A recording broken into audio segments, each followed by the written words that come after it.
జ్ఞానానందవయం దేవం నిర్మలా స్ఫటికాకృతం ఆధారం సర్వవిద్యానాం హయగ్రీవం ఉపాస్మయ. అర్ధకాయం మహావీరం చంద్రాదిత్యవివర్ధనం సింహికాగర్భ సంభూతం తం రాహు ప్రణమామ్యం. ఫలాచ పుష్పసంకాశం తారకాగ్రహమస్తకం రౌద్రం రుద్రాత్మకం ఘోరం తంకేతుం ప్రణమామ్యం. మనం ఇప్పుడు ఈ వీడియోలో రాహు కేతుల గురించి తెలుసుకుందాం. 12 రాసుల వాళ్ళకి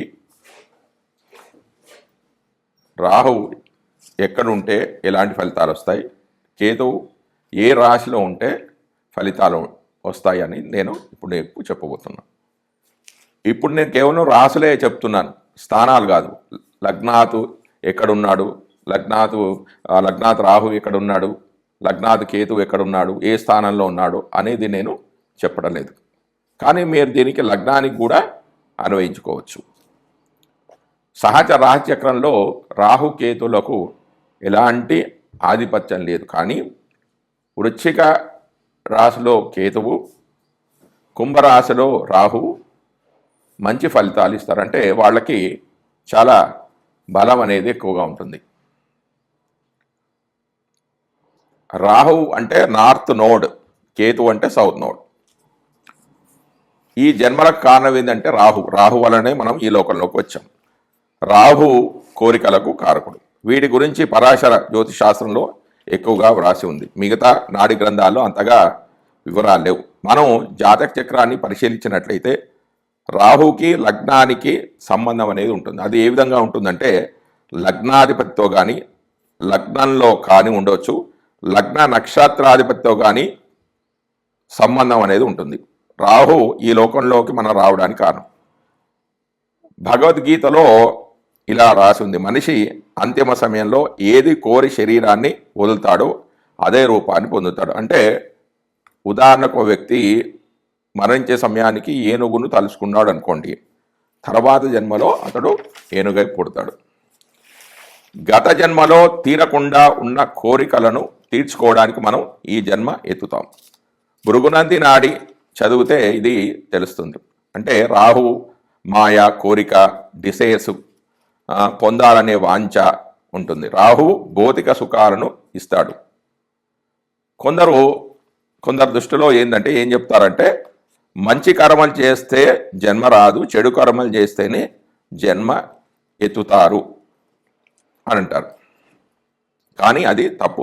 మంచి పనులు చేసినా చెడ్డ పనులు చేసినా జన్మ అనేది తప్పనిసరి. మంచి పనులు చేస్తే ఆ పుణ్య ఫలితాన్ని అనుభవించడానికి జన్మ ఎత్తుతారు, చెడు చేస్తే ఆ పాప ఫలాన్ని అనుభవించడానికి జన్మ ఎత్తుతారు.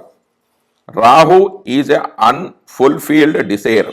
Rahu is after association with agami karma. అంటే రాహు అంటే మనం ఈ జన్మ చెయ్యాలి, ఈ జన్మలో చెయ్యాలి అనుకుంటున్న కర్మ, అంటే తీరని కోరికలు. రాహు పురాతనమైన కర్మ కాదు, మనం చెయ్యాలి అనుకుంటున్న కర్మ. రాహు ఈజ్ ఎ ఫ్యూచర్ కర్మ. అది ఎలా తెలుస్తుంది అంటే రాహు ఏ రాశిలో ఉన్నాడో, రాహు ఏ ఇంట ఉన్నాడో దానిని బట్టి ఆ వ్యక్తి యొక్క కోరికలు ఏమిటి, ఏమి చేయాలి అనుకుంటున్నాడు, వేటిని చేయడానికి ఇష్టపడడు అనేది తెలుస్తుంది. రాహు ఏ రాశిలో ఉంటాడో ఆ రాశికి సంబంధించిన కోరికలు అనేవి మనిషికి ఉంటాయి, వాటిపైన ఫోకస్ చేసి ఉంటుంది. ఫర్ ఎగ్జాంపుల్ రాహు ఏరిస్ రాశి అంటే మేషరాశిలో ఉన్నాడు అనుకుందాం. మేషరాశి సెల్ఫ్ను చూపిస్తుందంటే ఆ యొక్క వ్యక్తిని గురించి తెలుపుతుంది. స్ట్రాంగ్ డిసైర్స్ అంటే కోరికలు ఉంటాయి. అసంపూర్ణంగా మిగిలిన పనులు పూర్తి చేయడానికి మనం ఈ జన్మ ఎత్తాం.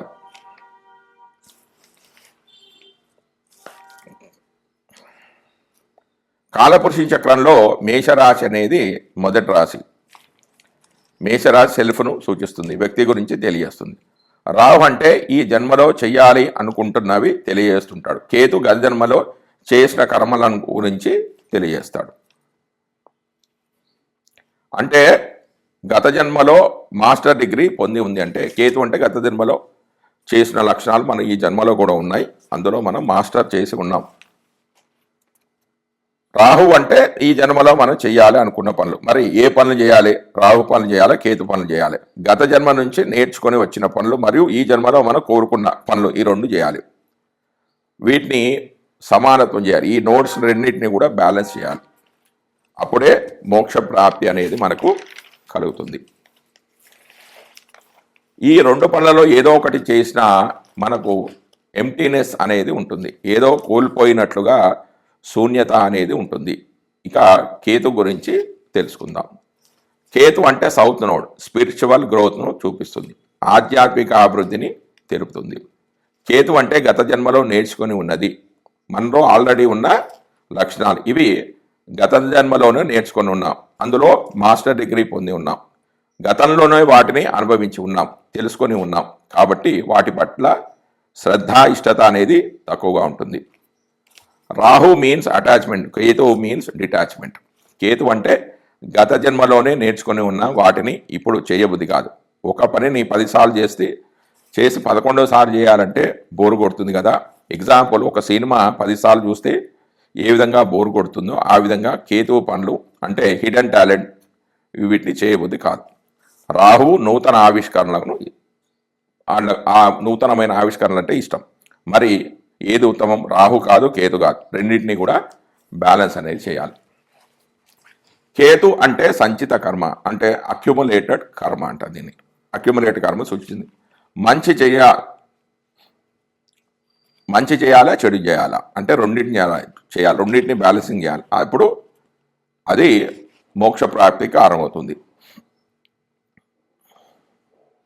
కానీ మనకు ఫస్ట్ ఏం వస్తాయో అవి చేస్తూ ఉండాలి. కానీ అక్కడి నుంచి మనకు సంతృప్తి అనేది లభించదు. జీన్ థియరీ, శిశువు జన్మించినప్పుడు 50% తండ్రి నుంచి 50% తల్లి నుంచి వస్తాయి, ఆ పోలికలు అనేవి వస్తాయి. మరి వారికి అంటే తండ్రి అంటే సన్, తల్లి అంటే మూన్ అంటే చంద్రుడు, సన్ అంటే రవి, మూన్ అంటే చంద్రుడు. మరి వాళ్ళకు ఎక్కడి నుంచి వచ్చాయి అంటే వాళ్ళ తల్లిదండ్రుల నుంచి. అంటే వ్యక్తి యొక్క వాళ్ళ నానమ్మ తాతయ్యల నుంచి వస్తాయి. నాన్న వాళ్ళ నాన్న అంటే రాహువు, నాన్న వాళ్ళ అమ్మ అన్న కూడా రాహువే, అమ్మ వాళ్ళ అమ్మ అంటే కేతువు, అమ్మ వాళ్ళ నాన్న అంటే కూడా కేతువే వస్తాయి. అంటే వ్యక్తి జాతకంలో రవిచంద్రులకు ప్రాముఖ్యత అనేది ఉంది. వ్యక్తి యొక్క లక్షణాలు, పోలికలలో రాహుకేతువులకు రవిచంద్రులకు ముఖ్యమైన పాత్ర అనేది ఉంది అని చెప్పవచ్చు. అంటే 25% చొప్పున రవి, చంద్ర, రాహుకేతువుల ప్రభావం అనేది వ్యక్తి యొక్క పోలికల్లో ఉంటుంది. అంటే ఇలాంటి పోలికలు అనేవి ఉంటాయి. రాహుకేతు యాక్సిస్, రాహుకేతు వివిధ రాశిలో ఉంటే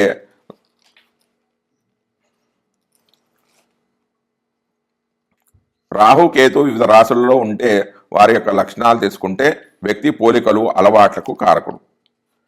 వ్యక్తి పోలికలు, అలవాట్లకు కారకుడు ఎవరంటే కేతు. వ్యక్తిలో పుట్టినప్పటి నుంచి అవి ఉన్నాయి, గత జన్మ నుంచి నేర్చుకొని వచ్చాం. ఒక పిల్లవాడు అదే అలవాటుకు ఒక పని చేస్తున్నాడు అనుకోండి, అది ఎవరు నేర్పించలేదు. ఆ గుణాలు వాడిలో గత జన్మ నుంచే ఉన్నాయి. రాహు ఈ జన్మలో ఏమి చేయాలి, ఏమి నేర్చుకోవాలి అనేది రాహు చెప్తాడు. సరైన కర్మ మోక్ష మార్గాని వైపు తీసుకువెళ్తుంది. ఎంత పేదవాడైతే అంత ఎక్కువ కోరికలు ఉంటాయి, ఎంత ధనవంతుడైతే అంత ఎక్కువగా ఉంటాయి. ఎంత బీదవాడైతే అంత తక్కువగా ఉంటాయి, ఎంత ధనవంతుడైతే అంత ఎక్కువగా ఉంటాయి. డబ్బులు లేవు అనుకున్నప్పుడు డబ్బుల గురించి ఆలోచిస్తాడు. డబ్బులు ఉంటే ఇంకా ఏదో పోయింది అని, ఏదో వెల్తీ అనేది వాళ్ళలో ఉంటుంది. ఇక రాహుకేతులను 2 క్యారెక్టర్స్ అనుకుంటే, Rahu is the character who represent your desires and ambitions in life. ఈ జన్మలో పొందాలి అనుకుంటున్నవి, కోరికలు తీర్చుకోవాలి, లక్ష్యాలు నెరవేర్చుకోవాలి అనుకుంటారు. Ketu on the other hand is the character who representative your past experience. గతంలో నేర్చుకొని వచ్చాం. Now in the story of your life, Rahu can only shine and successful when Ketu has learned all the important lessons is need to learn. ఈ జన్మలోని కోరికలు లక్ష్యాలు ఎప్పుడు నెరవేరుతాయి అంటే గతంలో నేర్చుకొని ఉన్నవి చేస్తూ ఉంటే ఈ జన్మలోని కోరినవన్నీ నెరవేరుతాయి. సంచిత కర్మల నుండే ఆగామి కర్మ అనేది నెరవేరుతూ ఉంటుంది. రాహు ఇన్ పైసస్, కేతు ఇన్ వర్గం. మీనరాశిలో రాహువు, కన్యా రాశిలో కేతువు. కన్యలో కేతువు ఉంటే మనసు అంతా బాగా అసలు ఉండదు. ప్రతిదీ కూడా విమర్శనాత్మకమైన దూరంతో ఉంటారు. ప్రతిదానికి చికాకు పడుతూ ఉంటారు. కేతు కన్యలో ఉంటే మనసు అస్సలు బాగుండదు, చికాకుగా ఉంటారు. ప్రతిదాన్ని విమర్శన చేస్తూ ఉంటారు. ఏది కూడా ఏ పని కూడా మంచిగా అసలు అనిపించదు. మంచి విమర్శ కూడా అవుతాడు. కానీ మంచి వ్యక్తి, గతంలో అన్నీ ఉన్నాయి. మెథమెటిషియను, కమ్యూనికేషన్ స్కిల్స్ ఉన్నాయి, మంచి వ్యాపారవేత్త, మంచి ఆలోచనలు అనేవి ఉన్నది. వ్యాపారం చేసి ఉన్నాడు గతంలో. మంచి బుద్ధి, జ్ఞానం ఉంది. ఇది అత్యంత కష్టతరమైన ఇది స్థానం. గత జీవితంలో వ్యక్తి ఒక పద్ధతి ప్రకారం జీవితాన్ని గడిపాడు. క్యాలిక్యులేషన్స్ ఉన్నాయి, ప్రాక్టికల్గా ఆలోచిస్తాడు. ఇవి ఈ జన్మలో కూడా కొంచెం ఉన్నాయి. వీటికి ఏకైక పరిష్కారం అదేంటే రోజులో ఒక గంట మెడిటేషన్ అనేది చేస్తూ ఉండాలి. మీలో మీరు సంతోషంగా ఉండండి. ఒంటరిగా ఉండేటప్పుడు సంతోషం. వ్యక్తులను సరిగా జడ్జి చేయడం అనేది నేర్చుకోండి. అంటే బయట వ్యక్తులను చూసి వాళ్ళని జడ్జి చేయండి, ఒక నిర్ణయానికి రాకండి. వాళ్ళని బాగా పరిశీలించి ఒక నిర్ణయానికి రండి. మీనరాశిలో ఉన్న రాహు ఒంటరిగా ఉండడానికి, జ్ఞానాన్ని పొందడానికి ప్రయత్నం చేస్తాడు. తన అభిప్రాయాలను ఎవరైనా కాదంటే దాన్ని భరించలేడు. రిజెక్షన్స్ చేస్తే నిరాశకు, ఒత్తిడికి గురవుతూ ఉంటాడు. వీరికి విదేశాల నుంచి ఊహించని ఆదాయం అనేది వస్తూ ఉంటుంది. జీవన శక్తి అనేది ఇస్తుంది. ఉనికి అంటే ఏమిటి అనే వ్యక్తి ప్రశ్నిస్తాడు. దేవుడు ఎవరు అనే ప్రశ్న అనేది ఉదయిస్తుంది. అంటే సృజనాత్మకమైన సమాచారం ఉంటుంది. పరిష్కారాలు ఏం చేయాలి? విమానయానం చేయండి, ఈత, విదేశీ ప్రయాణాలు, ఆధ్యాత్మికమైన భక్తి భావన అనేది పెంపొందించుకోండి. శూన్యతను కోరుకోవడం అంటే ఒంటరిగా ఉండడం, జ్ఞాన మార్గాన్ని చేయడం. హీలింగ్ అంటే ఇతరులకు ఏదైనా బాధ ఉంటే అది తగ్గించండి. ఇతరుల బాధలను తొలగించడానికి ప్రయత్నం చేయండి. జై శ్రీమన్నారాయణ.